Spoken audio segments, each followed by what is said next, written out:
we don't feel that sometime bad will come our way. But it was Tommy Dorsey who penned the words of this song. And for a long time, they wouldn't allow him to sing it in the church because somebody said it was a little jazzy. But that didn't stop Dr. Dorsey. He just kept on singing and playing. And today, that's one of the greatest gospel songs that the saints can rejoice over. No matter what's going on down here, we can all look up every now and then and say, "Precious Lord, take my hand." Have you ever had a weak hand? Have you ever tried to close up your hand and open it up and it wouldn't seem to open up, and it looked like that everything was going against you?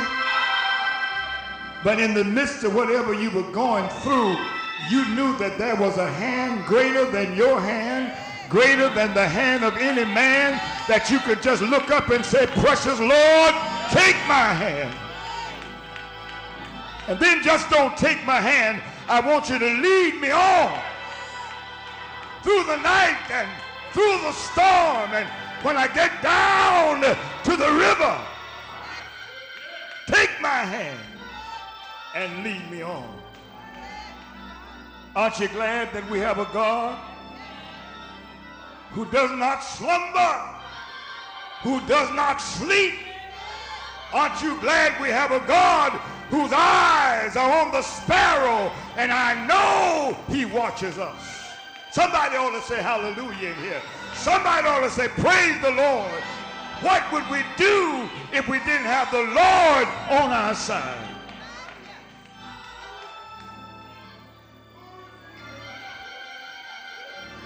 Thank you, Lord.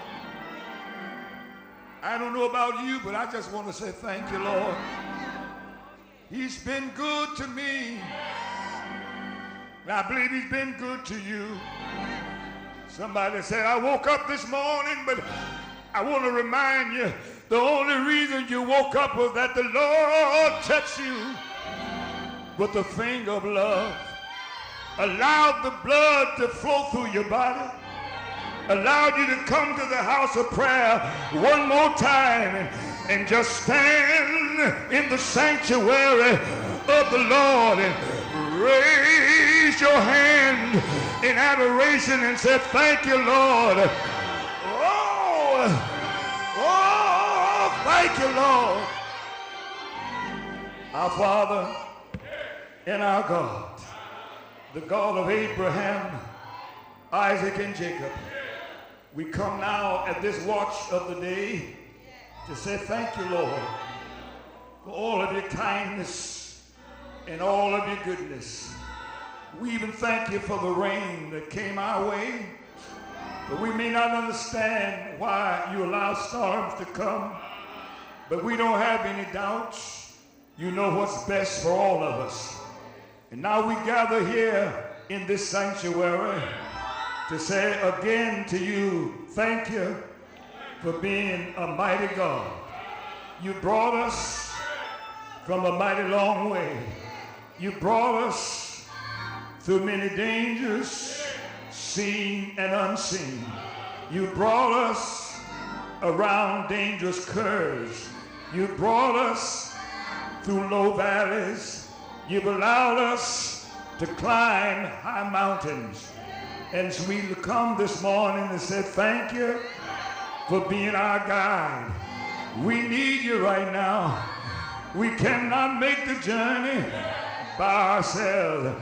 We need to feel the unction of your spirit. Somebody around the altar may have a burden right now, but I heard somebody say the other day that you were able to roll all burdens away. Now, Lord, remember the names we call and the names we don't know about.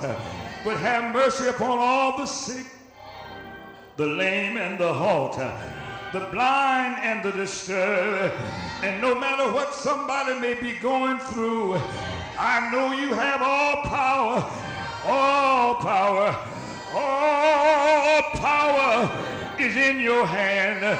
Now, Lord, bless every preacher that will stand and proclaim your word.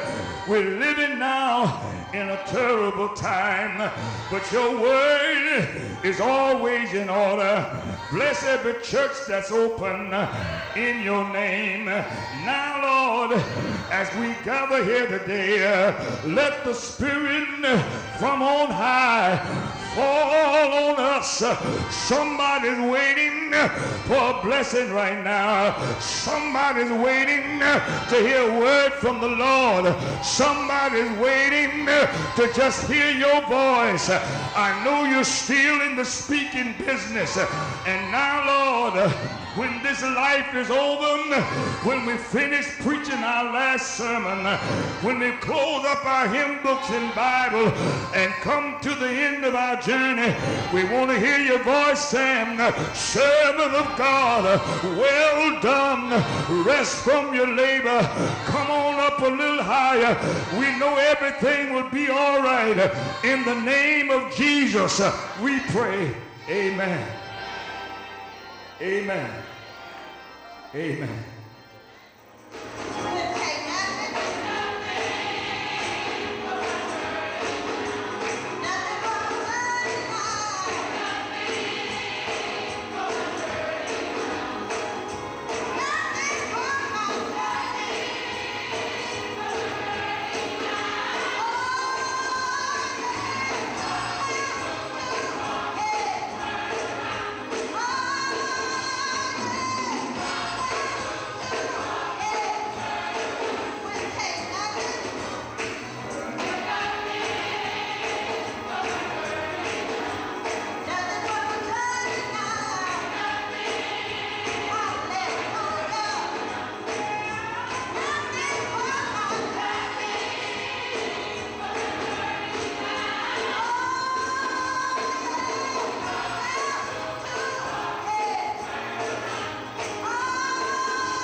brethren, ye followers together of me, and mark them which walk so as ye have us for an example. For many walk, of whom I have told you often, and now tell you even weeping, that they are enemies of the cross of Christ, whose end is destruction, whose God is their belly, and whose glory is their shame, who mind earthly things. For our conversation is in heaven, from whence also we look for the Savior, the Lord Jesus Christ, who shall change our vile body, that it may be fashioned like unto his glorious body, according to the workings whereby he is able even to subdue all things unto himself. You may be seated. I want to talk with us today from this thought, pressing on, marking those who walk as examples.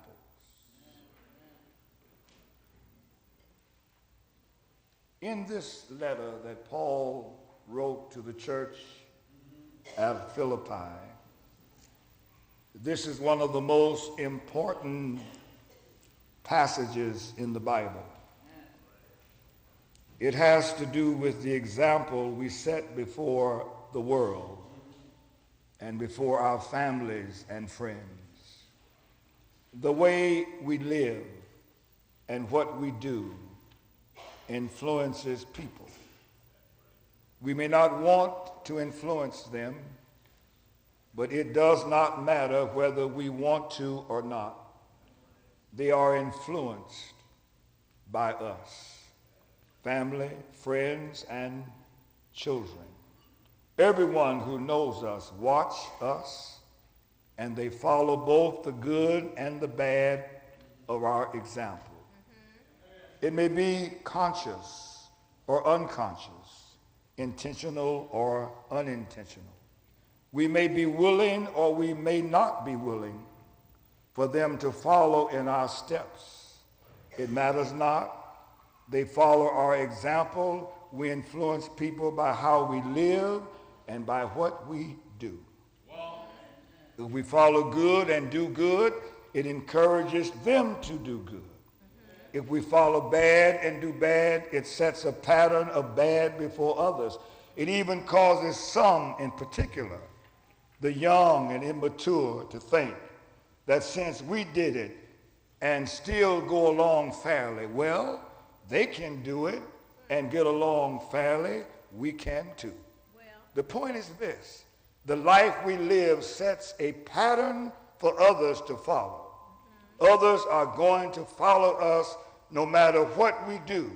This says something to us, something of critical importance. We must live lives on the highest plane possible. We must at all times remember that we are children of the Lord, and we must walk in his way and according to his word. Well, the point is this: the life we live sets a pattern for others to follow. God put us all here for a purpose. No man was placed on this earth without a purpose. So God put all of us here for a purpose. And those of us who are a part of the body of Christ, part of the church of the Lord Jesus, we must walk according to his way, not the way of men, not the way of the world, but we must walk according to the way of God. Now, first reason, some walk as examples. Reason number two, many walk as enemies of the cross. Reason three, the believer is a citizen of heaven. If you are a citizen of the United States of America, that's wonderful. But if you are a born-again child of God, you have citizenship in heaven. So Paul has a testimony. He says we must mark those who walk as examples first, because they do walk as examples. What Paul says, he and others followed Christ even so diligently. Therefore, they were dynamic examples as to how people should walk and live. And the reason they were examples was because they followed Christ. If we are followers of Christ, then we must be examples of Christ. When people see us, they ought to see us as being Christ-like. They ought to see us as having the mind that is in Christ Jesus. When a person lives a life on the highest plane, when he lives like Christ said to live, he is an example. He is living just like we all should live, just as Christ said. What did Paul mean when he was claiming perfection, claiming to be the perfect pattern for men to follow? No, 1,000 times, no. In fact, the very opposite is true. He had just declared that he could never stand before God in his own righteousness. Paul had his own self-righteousness. The Bible says that the Israelites had their own righteousness. They had a zeal of God, but it was not according to the righteousness of God. So they went about to establish their own righteousness. May I remind all of us that we have no righteousness. There is no righteousness in the flesh. The spirit and the flesh, they are always at war with each other. But in the midst of it all, as Christians, as believers of God, we must pattern our life to walk after Christ. We're not to follow men. Now, Paul says, you are to follow me as I followed Christ. You have no business following anybody that's not following Christ. When I hear some of our young people talk sometimes, they say, where are you going? They say, nowhere. I don't want to follow anybody that's going nowhere. We ought to have some sense of direction in life where we are going. So if we are examples to the world, if we are followers of Christ, then we should walk according to the statutes of Christ. Now, we all have sinned and come short of the glory of God. That's a fact. We all have sinned and come short of the glory of God. But when you do sin, you should take time to have a period of cleansing. You should take time to ask God, Lord, forgive me of my sins. And let me tell you one of the things that is important. You are not to carry unforgiven sins on your back or on your shoulder. You are to go to God in private and tell God, Lord, I have sinned against you. And you know, God is so gracious and so kind, he will throw a token of pardon over your guilty past and set your spirit free. Turn to your neighbor and say, he will set your spirit free. I wish I just had just a few witnesses here. I said, he will set your spirit free. So you don't have to walk around in bondage. You don't have to walk around with your head down. And you can even tell somebody who may be walking wrong, I used to walk wrong, but I got on my knees and asked the Lord to forgive me of my sins. And now I want to be an example. I want to walk in the order of Christ. Not in the order of men, not in the order of sociology and psychology, but I want to walk in the order of God. And when you walk in the order of God, you will walk totally in the order of God, because the Lord says in his word that he will guide the steps of a righteous man. There is no way in the world that one who is filled and anointed with the Holy Ghost can get out of step with God. If you are filled and anointed with the power of God, you will continue to walk in the way of the Lord and not in the way of the world. Now, there are many walkers. Some who walk in the way of Satan. That's that wide and broad way. See, there are two ways. Jesus talked about. There is a broad way. A broad way. Jesus said that many walk in the broad way. The broad way is filled, but they're walking toward eternal damnation and destruction. But he says, but there is another road. It is called the narrow way. And sometimes all of us need to examine ourselves to see what road we're on. What are we traveling? Are we on the broad way? Now, on the broad way, Paul goes on to talk about how the people act on the broad way. They fill their bellies. They glory in their food. They glory in their clothes. They glory in their wealth. They glory in their jobs. They glory in their social standing. They glory in how well they're doing. But they never glory in the Lord. But I want to tell you, whatever you have, you ought to thank God for it. Because it's God who blesses you. It's not you who blesses you. Because you don't have enough blessings to bless you. But God has enough blessings to bless you and anyone else who desires blessings from him. You cannot beat God-giving no matter how you try.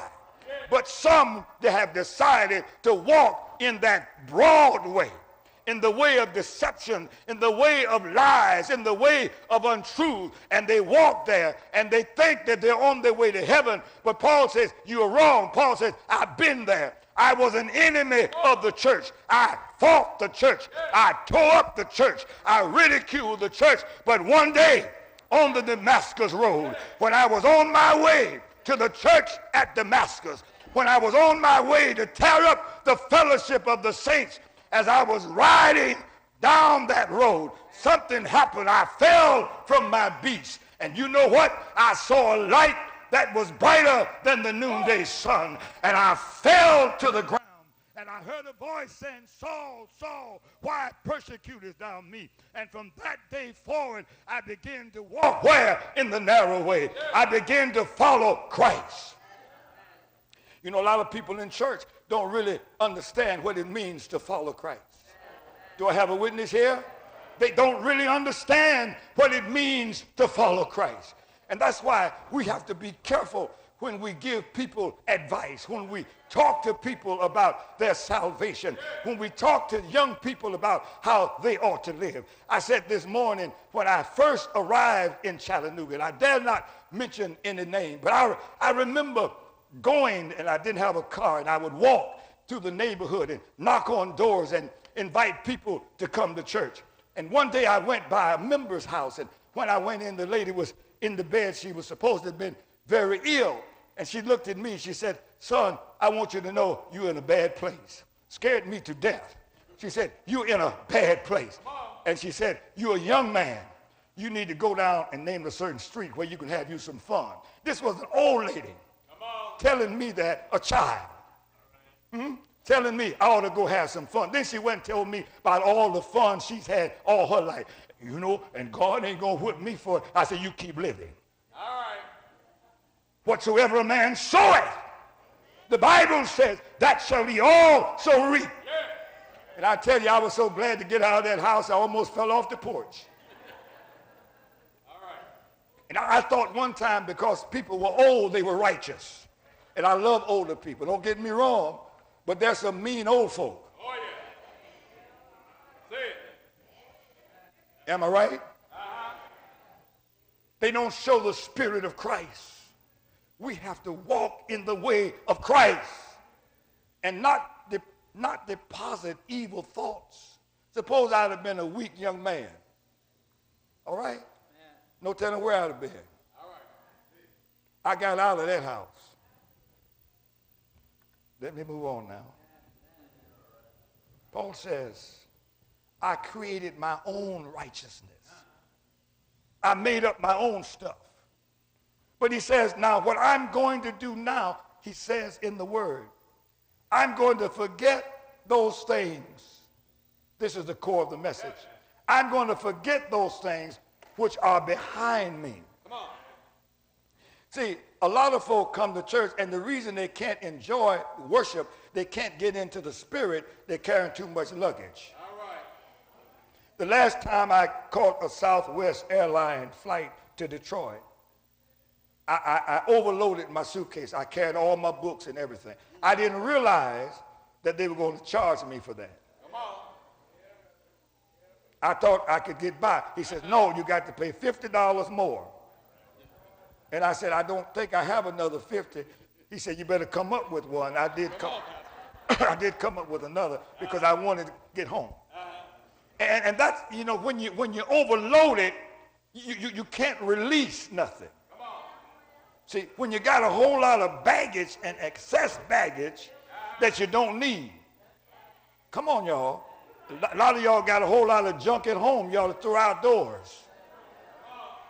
Got a lot of shoes hanging around and on the floor and on the racks that you can give to somebody that would be glad to have a pair of shoes. So you can't really enjoy life. You can't enjoy the goodness of the Lord when you got a whole lot of baggage. What do you mean by baggage, Reverend? Well, I'll tell you what, a lot of junk.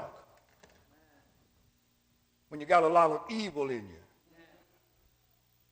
when you got a lot of mess in you, you can't enjoy the blessings of the Lord.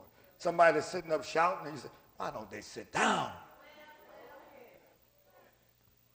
But you know what? The Bible says, before it's all over, every knee, I didn't make this up, every knee, your knee, my knee, every knee shall bow, and every lying tongue shall confess.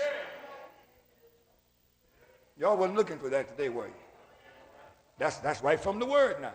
So Paul says, what I'm going to do henceforth, I'm going to forget about my past. I'm going to leave that in the past.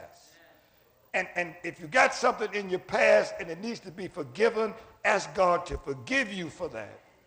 And when God forgives you, you don't have to go and tell somebody, well, I asked the Lord to forgive me. I've been forgiven. No, you don't have to do that.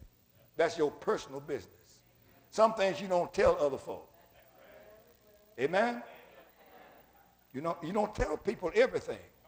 If you got a few dollars in your pocket, you don't go downtown where the flim-flammers are and start flashing your money. You keep it in your pocket. Some things it's between you and God.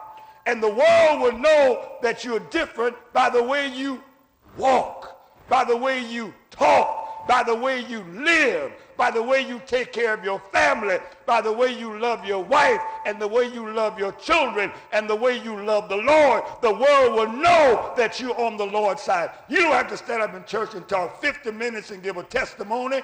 People will know if it's real or not by your actions. There's some folk that will come to church and shout, and I'm not against shouting, go right outside and curse you out. And they won't even apologize. Y'all not had that pretty car parked that way, I wouldn't have hit it. Maybe if you'd been looking where you were going, you wouldn't have hit it. You got to have the right spirit. As Christians, as people of God, we cannot turn this world upside down because the mess is in the church, in the house of the Lord.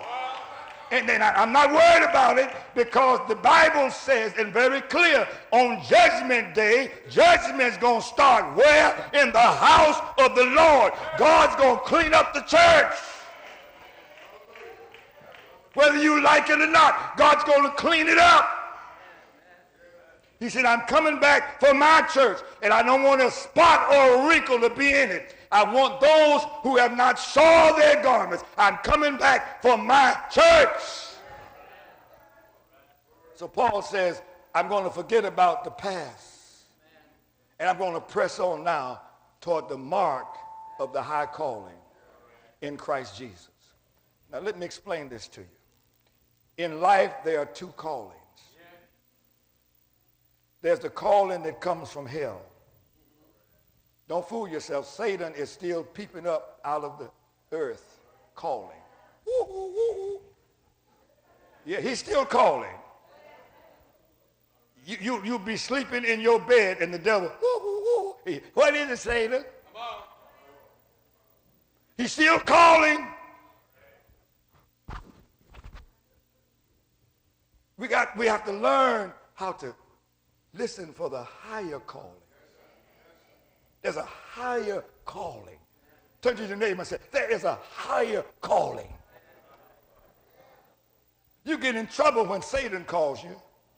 You start looking at the wrong skirts. I'm traveling heavy now. Come on. When there is a Lord calling, you start thinking about how you're going to get over on somebody.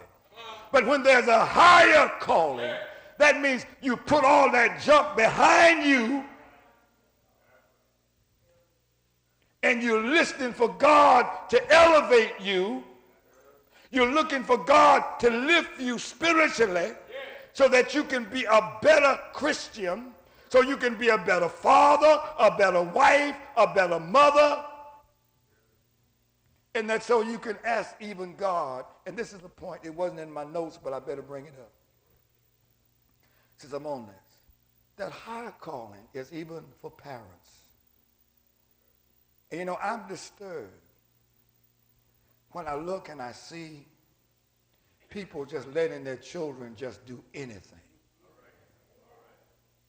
And look at me, Reverend Lester going to get you. Now, I'm not the daddy. And I'm not going to no jail for child abuse. My hands are clean. But you don't have to beat a child to death to get him to obey. Just tell him, don't touch that. Teach them some manners. And it's all in the scripture. But you got to hear the high calling. You can't sit around and read all these old funny magazines and stuff and expect that's going to rear your children. You need to get your Bible, and the Bible says train up a child not in the way he wants to go, but in the way that he should go. And when he is old, he will not depart from what you've taught him. But a lot of people are not hearing the higher calling. They're too busy listening to the rap singing. I haven't been able to figure any of that out, so I'm not a rapper and I don't want to be. The higher calling. What is the higher calling? God wants to elevate us up. He wants us to be on higher ground. And I'll close. You know what? When I was preparing this message, I thought about this hymn, and I'm through. I'm pressing on the upward way. New heights I'm gaining every day. Still praying as I onward bound. Lord, plant my feet on higher ground.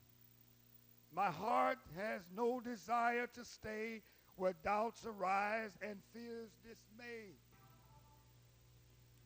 Though some may dwell where these abound, my prayer, my aim is higher ground. Yeah. It looked like the hymn writer just got happy and said, well, let me get me a little chorus to add to this. He said, Lord, lift me up, and I shall stand by faith on heaven's tableland, a higher plane than I have found. Lord, plant my feet on higher ground.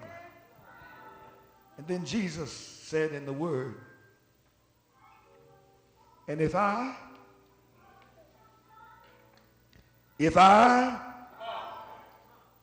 be lifted up from the earth, I will draw not some men, but all men, hallelujah, all men unto me. And I remember in the old Archinob church, Sister Elzora McDonald, that was her song. And she had a unique way of singing it, and when she'd get happy, she said, who will help me lift Jesus? And that's what Jesus wants us to do. He wants us to lift him up. He said, if you lift me up, I'll do the drawing. If you lift me up, I'll do the saving. If you lift me up, I'll do the cleansing. If you lift me up, I'll do the washing. If you lift me up, I'll make everything all right. For I am Alpha and Omega, the beginning and the end. I am that I am. Somebody ought to say hallelujah here. Somebody ought to say hallelujah again. Lift him up. Lift him up. Still he speaks from eternity. And if I be lifted up from the earth, I will draw all men unto me. Thank God for his drawing power. Can't nobody draw like Jesus can. Can't nobody deliver like Jesus can. Can't nobody heal like Jesus can. Can't nobody raise dead folk up like Jesus can. Can't nobody make the wounded whole like Jesus can. Can't nobody do me like Jesus. Yes, nobody can do me like Jesus. Say yes. Say yes. Yes. Yes! Yes!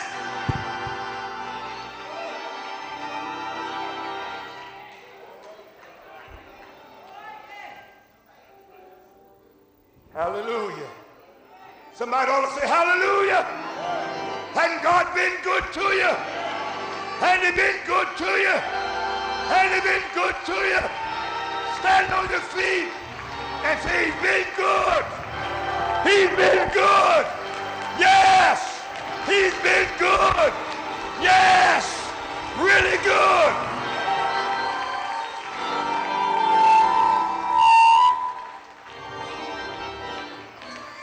The door of the church is open.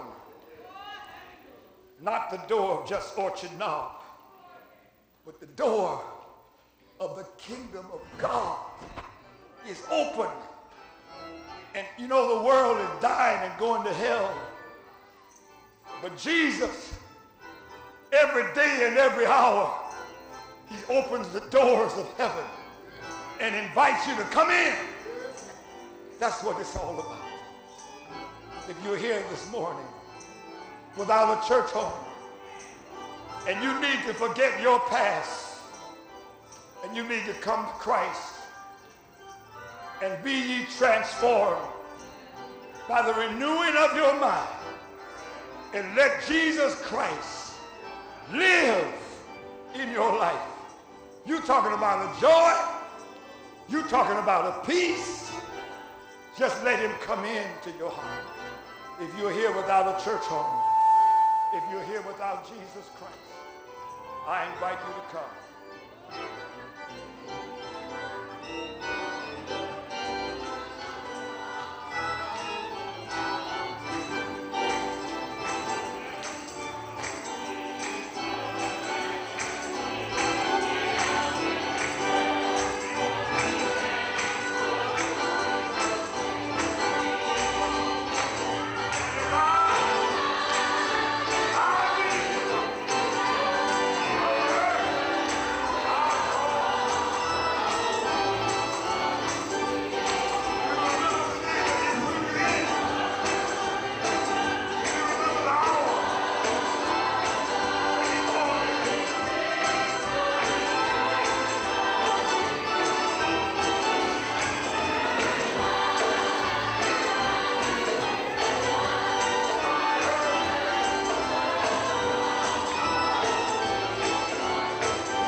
said, I feel good. Anybody here feel good? Oh, I feel good. Yes, I feel good. It's been a long time. I remember the day. I said it's been a long time. Oh, I remember the day. One Friday evening, I don't know when your day was, but when I get in a service like this, it takes me back to the Calvary Baptist Church, 1330 Joseph Compton, in the church house where the Dr. Emery session was doing the revival. I've been on the mourner's bench all week long. I stayed there till I got satisfied. I heard an old lady sing, will the Lord remember me?